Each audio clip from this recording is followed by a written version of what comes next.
সিদ্ধান্ত হাসি মুখে মেনে নিতে রাজি আছেন কারা কারা? আমি দুহাত দেখতে চাই। আল্লাহর দেওয়া কোরআনের বিধান আপনারা কি হাসি মুখে মেনে নিতে রাজি আছেন? এটা কি আমাকে শোনানোর জন্য বললেন নাকি? এটা কি হৃদয় থেকে বলেছেন, মন থেকে বলেছেন? হাত নামান। যদি তাই হয়ে থাকি, এবার শুনুন আল্লাহ পাকের শিক্ষা কি। আল্লাহর কোরআনের ইলম যারা হাসিল করেছে, তারা কোরআনী শিক্ষায় শিক্ষিত হওয়ার কারণে তারা কখনো গুন্ডা হয় না, মাস্তান হয় না, তারা ডাকাত হয় না, খুনি হয় না, মাদক সেবী হয় না, মাদক ব্যবসায়ী হয় না। আজকে একটুখানি চিন্তা করে দেখুন, এই জঙ্গল এরিয়ার মধ্যে একটি মাদ্রাসা গড়ে উঠেছে। একটি মাদ্রাসা শুধু মাদ্রাসা গড়ে ওঠে নাই, এটা যেন একটা আলোক প্রদীপ। এখানে জঙ্গলের মধ্যে আল্লাহ রাব্বুল আলামিনের পক্ষ থেকে আল্লাহ পাক কোরআন সুন্নাহর নূর ঢেলে দিয়েছে। যে বাচ্চাগুলো এখান থেকে তৈরি হচ্ছে, একটি বাচ্চা কি সমাজে সন্ত্রাস হবে? আপনাদের কি মনে হয়? বাস্তব অভিজ্ঞতার আলোকে ইমামদীপ্ত কণ্ঠে জবাব দিয়ে বলুন, কোরআন সুন্নাহ যারা শিক্ষা গ্রহণ করছে, এই তালিবুল ইলম নাকি সন্ত্রাসী হয়? তারা কি মদ্যপায়ী হয়, মদ মাদক ব্যবসায়ী হয়? না, হয় না। যেখানে জাগতিক শিক্ষা ব্যবস্থার মধ্যে আমরা দেখেছি, এটা দুঃখজনক হলেও সত্য কথা, শিক্ষা সিলেবাস তো এমন ভাবে তৈরি করা হয়েছে, মানুষের লজ্জা শরমকে শেষ করে দেওয়া হয়েছে। শারীরিক শিক্ষা বইটা খুলে আপনি যদি মুসলমানের বাচ্চা হয়ে থাকেন, শরম যদি থাকে, নিজের মেয়ের সামনে দুলান পড়তে আপনি পারবেন না। যদি শরম থাকে, আর যদি শরম লজ্জা না থাকে, তাহলে তো কোনো কথা নাই। যারা স্বামী স্ত্রী এবং উপযুক্ত মেয়েদেরকে নিয়ে হিন্দি সিনেমার নায়ক নায়িকাদের উলঙ্গ ডান্স ঘরের মধ্যে দেখতে পারে, ওই নির্লজ্জদের কথা আমি বলছি না। আমি ইমানদারদের কথা বলছি, আমি লাজুক ব্যক্তিদের কথা বলছি, ব্যক্তিত্ব সম্পন্ন লোকদের কথা বলছি। যদি বলতে হবে ঠিক কিনা। আমি খুব অবাক হয়েছি, কয়েকদিন আগে একটি মহিলা গার্জিয়ানের বক্তব্য অনলাইন সোশ্যাল মিডিয়াতে খুব ভাইরাল হয়েছে, আপনারা দেখেছেন। শিক্ষা ব্যবস্থা নিয়ে তিনি দারুণ একটা বক্তব্য দিয়েছেন, তার প্রতিক্রিয়া তিনি ব্যক্ত করেছেন। তিনি বলেছেন, একটি মেয়ে যখন ক্লাস 6-এ পড়ে, কিংবা তার বয়সন্ধিক্ষণ যখন তার হয়, 12 বছর, 13 বছর, 14 বছরে দেহের কোন অঙ্গ প্রত্যঙ্গ একটু পরিবর্তন হয়, এটা কি বই পুস্তকে পড়ে জানতে হবে নাকি? এটা সে নিজে নিজে বুঝতে পারবে না? এই যে আজকে যারা স্টেজে বসে আছেন, আপনারা যারা মুরব্বী হয়েছেন, আমরা যারা লেখাপড়া করেছি, আমরা যারা পড়াশোনা শেষ করে দিয়েছি, আপনাদের কি মনে হয় বয়সন্ধিক্ষণে আমাদের জীবনে কি পরিবর্তন ঘটেছে, আমার মা বোনদের জীবনে কি পরিবর্তন ঘটেছে? এটা বিশ্ববিদ্যালয়ে না পড়ার কারণে তারা অনেক পিছিয়ে গেছে মনে হয়, তাই নাকি? বিষয়টি কি তাই হয়েছে? বরং তা না হয়ে বরং ওপেনে সেখানে কন্ডম নিয়ে আলোচনা করা, এমনকি তার সেন্সিটিভ অঙ্গ প্রত্যঙ্গ খাতা কলমে লিখে একই উঠতি বয়সের তরুণ তরুণীদের সামনে উপস্থাপন করা, মানে হচ্ছে মানুষের ঈমানকে ধ্বংস করে দিয়া আগামী প্রজন্মকে একটি নির্লজ্জ প্রজন্ম বানিয়ে ফেলা। এটা কখনো আমরা মানতে পারি না। আমাদের কথা খুব স্পষ্ট, আমরা মুসলিম, আমাদের দাবি হচ্ছে এই শিক্ষা সিলেবাসটা কোরআন সুন্নাহর আদলেই করতে হবে। আমরা বলি ইনশাআল্লাহ। একটু জোরে বলেন না ইনশাআল্লাহ।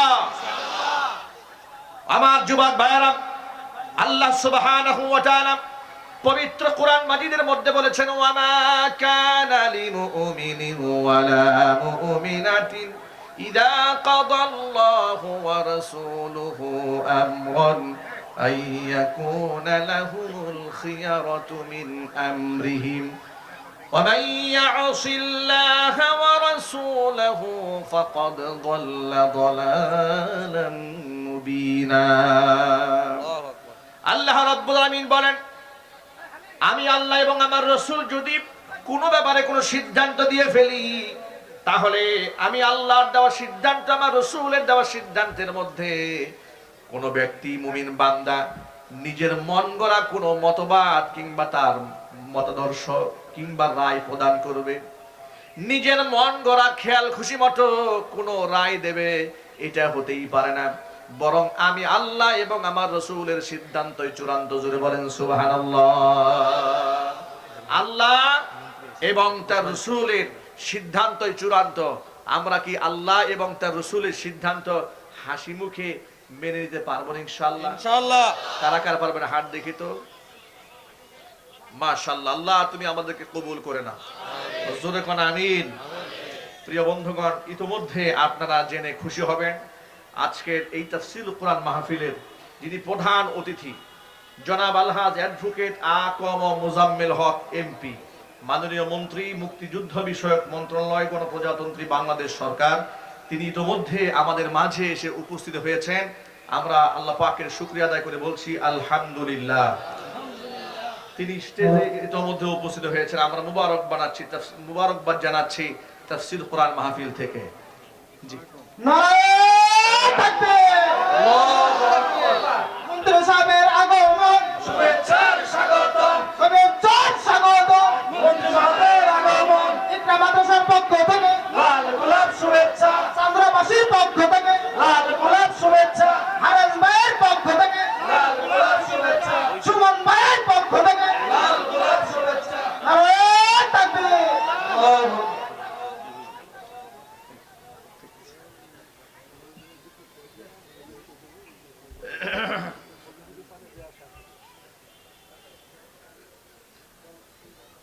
আল্লাহ তাআলা মন্ত্রী মহোদয়কে ইসলামের খিদমত করার জন্য তৌফিক দান করেন। দেশ এবং জনগণের খিদমত আল্লাহ পাক তাকে কবুল করুন, মঞ্জুর করুন।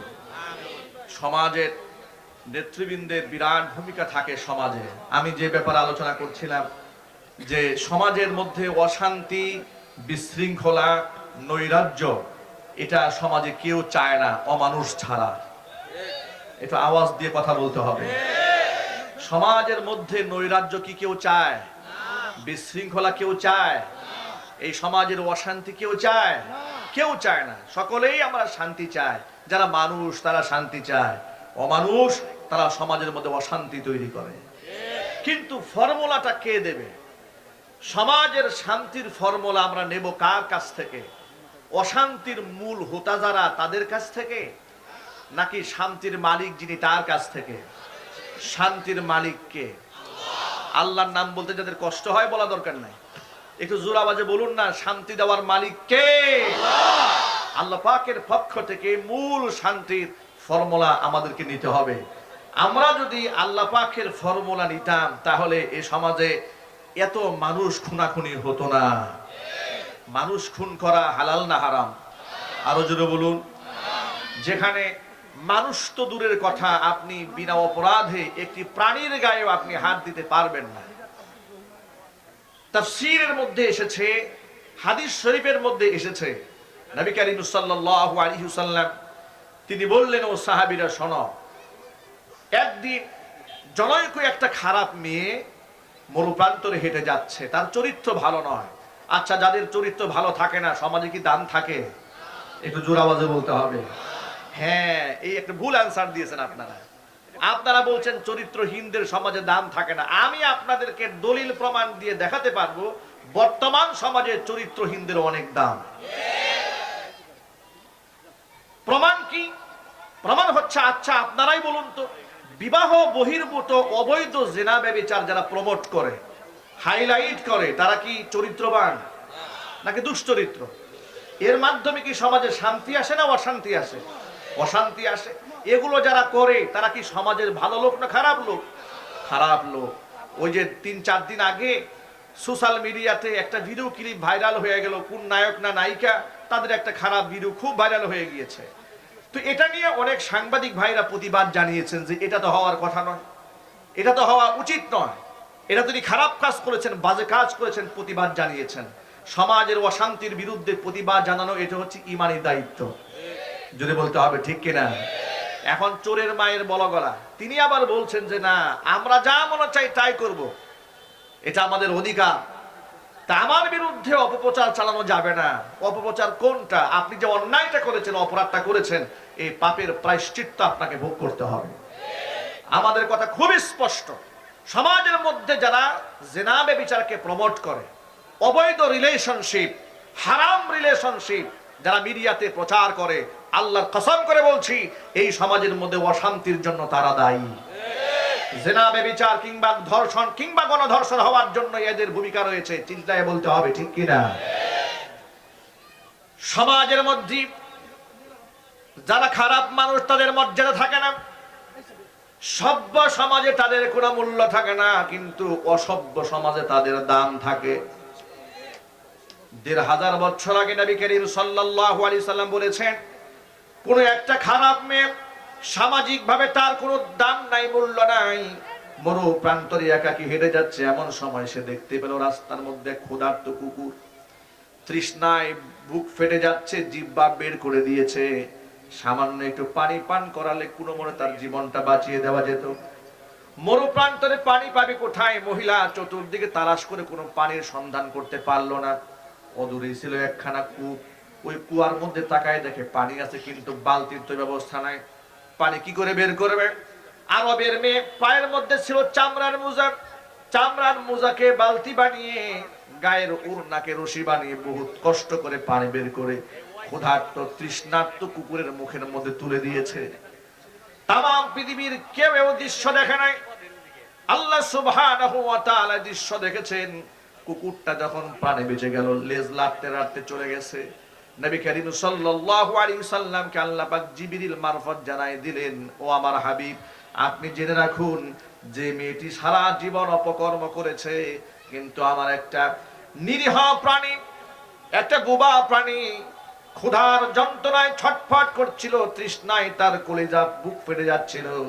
মৃত্যুপদ যাত্রী ওই কুকুরের মুখে যে মেয়েটি পানি দিয়েছে, আমি ওই মেয়ের সারা জিন্দগির গুনার খাতা মাফ করে দিয়া মেয়েটিকে আমি আল্লাহ পাক জান্নাতি বানিয়ে দিয়েছি।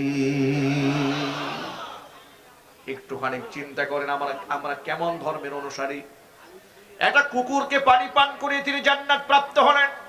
পক্ষান্তরে তিরমিজির আরেকটি হাদিসের মধ্যে এসেছে, একজন তাহাজ্জুদ গুজারি মহিলা, তিনি পর্দা করতেন, নামাজ পড়তেন, তাসবিহ তাহলিল করতেন। ওই মহিলার ঘরের থেকে ছোট্ট একটা বিড়াল এসে তার খাবারের মধ্যে মুখ দিয়েছিল। মহিলা রাগে গুসায় ক্ষোভে খাবারের মধ্যে বিড়ালটি মুখ দিল কেন? খাটের সাথে তাকে বেঁধে রেখে দিয়েছে, তাকে খাবার দেয় নাই, পানিও দেয় নাই, তিল তিল করে কষ্ট দিয়ে তাকে মেরেছে। নবী করিম সাল্লাল্লাহু আলাইহি সাল্লামকে আল্লাহ পাক জিবরিল মারফত জানাই দিলেন, আমার হাবিব, আপনি জেনে রাখুন আমার এই প্রাণীটিকে তিল তিল করে যে মহিলা কষ্ট দিয়ে হত্যা করেছে, নির্মম ভাবে তাকে শেষ করে দিয়েছে, ওই মহিলার সারা জিন্দেগীর সমস্ত ইবাদত বন্দেগীগুলা বরবাদ করে দিয়া মহিলাকে আমি জাহান্নামী বানিয়ে দিয়েছি।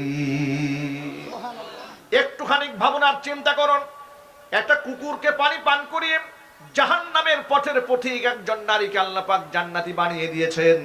শুধুমাত্র তাই নয়, সারা জীবন ভর ইবাদত করার পরে সামান্য একটা বিড়ালকে কষ্ট দিয়ে মারার কারণে তার জাহান্নামের আগুনে জ্বলতে হয়।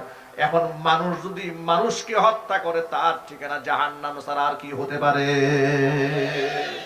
এই জন্য কোরআন মাজিদে আল্লাহ সুবহানাহু ওয়া তাআলা সূরা নিসার মধ্যে বড় স্পষ্ট করে বলে দিয়েছেন, মান কাতালা ومن يقتل مؤمنا متعمدا فجزاؤه جهنم خالدا فيها وغضب الله عليه ولعنه وأعد له عذابا عظيما। ইচ্ছাকৃতভাবে যদি কোনো ব্যক্তি কোনো মানুষকে খুন করে, ইচ্ছাকৃতভাবে কোনো মানুষ যদি কোনো মানুষকে খুন করে, আল্লাহ পাক বলেছেন ফাজাজাউহু জাহান্নাম, তার ঠিকানা হবে জাহান্নাম। শুধু জাহান্নাম বলে আল্লাহ ক্ষান্ত হন না, আল্লাহ পাক বলেন খালিদান ফিহা, সে চিরজীবন জাহান্নামের আগুনে পুড়বে। শুধু তাই নয়, ওয়া গদিবাল্লাহু আলাইহি, তার উপর আমি আল্লাহ পাক বড় ক্রোধান্বিত, রাগান্বিত। ওয়া গদিবাল্লাহু আলাইহি ওয়া লাআনাহু, তার উপর আমি আল্লাহ পাকের লানত, ও আ'আদ্দা লাহু আযাবান আযীমা, তার জন্য আমি ভয়ানক শাস্তির ব্যবস্থা রেখে দিয়েছি। প্রিয় ভাইরা, কোরআন মাজিদের একটা আয়াত আপনাদেরকে আমি শুনিয়েছি, মানুষ হত্যা করা যে কত বড় পাপ, এটা যদি আমি একটা একটা করে বলা শুরু করে দেই, মন্ত্রী মহোদয় খুব ব্যস্ত মানুষ, তারও সময় কুলাবে না, আর আমারও যেতে হবে আরো অনেক দূরে আরেকটি তাফসীর মাহফিলে যাওয়ার কারণে আমি লম্বা সময় কথা শেষ করতে পারবো না। শুধু সংক্ষেপে সার নির্যাস হচ্ছে, কোরআন বলছে ইচ্ছাকৃত মানুষ হত্যা করলে তার কবিরা গুনার মাত্রা এত ভয়ঙ্কর হয় যে চির জাহান্নামী হবে, আল্লাহ পাক তার উপর ক্রোধান্বিত হবে, তার উপর আল্লাহ পাকের লানত, ভয়ঙ্কর শাস্তির সম্মুখীন তাকে হতে হবে। এই বক্তব্যটি কার? না কোন হুজুর বানিয়ে বলেছে? এবার আরেকটা আয়াত শুনেন, আল্লাহ রাব্বুল আমিন বলেন, মান কাতালা নাফসান বিগাইরি নাফসিন আও ফাসাদিন ফিল আরদি ফাকান্নামা কাতালান নাস জামিআ। কোন ব্যক্তি যদি বিনা অপরাধে কোন মানুষকে হত্যা করে, তাহলে সে যেন একজন মানুষকে হত্যা করলো না, সে যেন তামাম পৃথিবীর সমস্ত মানুষদেরকে হত্যা করে ফেললো।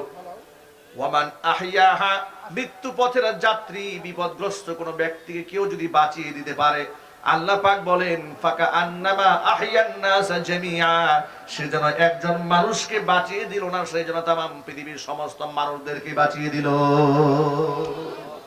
মানুষের জীবনের মূল্য আছে না নাই? একটু যদি বলেন, মানুষের জীবনে বিরাট মূল্য। আর এই মূল্য তারা বুঝতে পারে কোরআন সুন্নাহর জ্ঞান যার আছে। সুবহানাল্লাহ। প্রিয় ভাইরা, মুসলমান মানুষ হত্যাকারী কি করে হবে, যেখানে নবী করিম সাল্লাল্লাহু আলাইহি সাল্লাম বলেছেন ওয়াল্লাহি লা ইউমিন, আল্লাহর কসম সেই ব্যক্তি মুমিন হতে পারে না, মাল্লা ইয়ামানু জারুহু বাওয়াইকাহু, যেই ব্যক্তি প্রতিবেশী তার নিজের হাত থেকে নিরাপদ থাকে না, সেই ব্যক্তি মুমিন হতে পারে না। সুবহানাল্লাহ। যে নবীজি সাল্লাল্লাহু আলাইহি সাল্লাম বলেছেন নিজে পেট পুরে আহার করে প্রতিবেশী না খেয়ে থাকে, সেই ব্যক্তিও ঈমানদার হতে পারে না। এত দামি দামি কথা যে ধর্মের থাকে, ওই ধর্মের বিশ্বাসী প্রকৃত বিশ্বাসী মানুষ কখনো সন্ত্রাস হতে পারে না, ডাকাত হতে পারে না, খুনি হতে পারে না। চিল্লায় বলুন ঠিক কিনা? এই জন্য স্কুল, কলেজ, ইউনিভার্সিটি থেকে শুরু করে যত প্রকারের শিক্ষাঙ্গন বাংলাদেশে চালু আছে, আমরা মন্ত্রী মহোদয় এসেছেন, আমরা দোয়া করি আল্লাহ সুবহানাহু ওয়া তাআলা তার নেতৃত্বকে কবুল করেন, এমনকি তার নেতৃত্বে যেন ইসলামকে তিনি প্রচার এবং প্রসার করতে পারেন, সেই তৌফিক আল্লাহ দান করেন। আমরা আমাদের শিক্ষা সিলেবাসকে কোরআনের ধাঁচে, কোরআনের আলোকে আমরা আলোকিত করতে চাই। ইনশাআল্লাহ বলবেন না আপনারা? যদি বলুন না ইনশাআল্লাহ। যদি একটি দেশ, একটি রাষ্ট্রের অবকাঠামো তৈরি হয়ে যায় কোরআন সুন্নাহর মূল আদর্শের ভিত্তিতে, এই দেশটির মধ্যে আল্লাহ পাকের রহমত বর্ষণ হবে, এই দেশকে আল্লাহ সুবহানাহু ওয়া তাআলা হেফাজত করবেন। আমরা পারবো না ইনশাআল্লাহ এই দেশ গড়তে? আল্লাহ যেন আমাদের তৌফিক দান করেন, জোরে কোন আমিন। এই জন্য মানুষ হত্যার মতো ভয়ানক কবিরা গুনাহ থেকে আল্লাহ তুমি আমাদের বেঁচে থাকার তৌফিক দান করো। আমরা জাহান্নামের আগুনে পুড়তে চাই না, আমরা আল্লাহ পাকের কাছে জান্নাত চাই। আল্লাহ যেন আমাদের ক্ষমা করে দেন, সকলে জোরে কোন আমিন।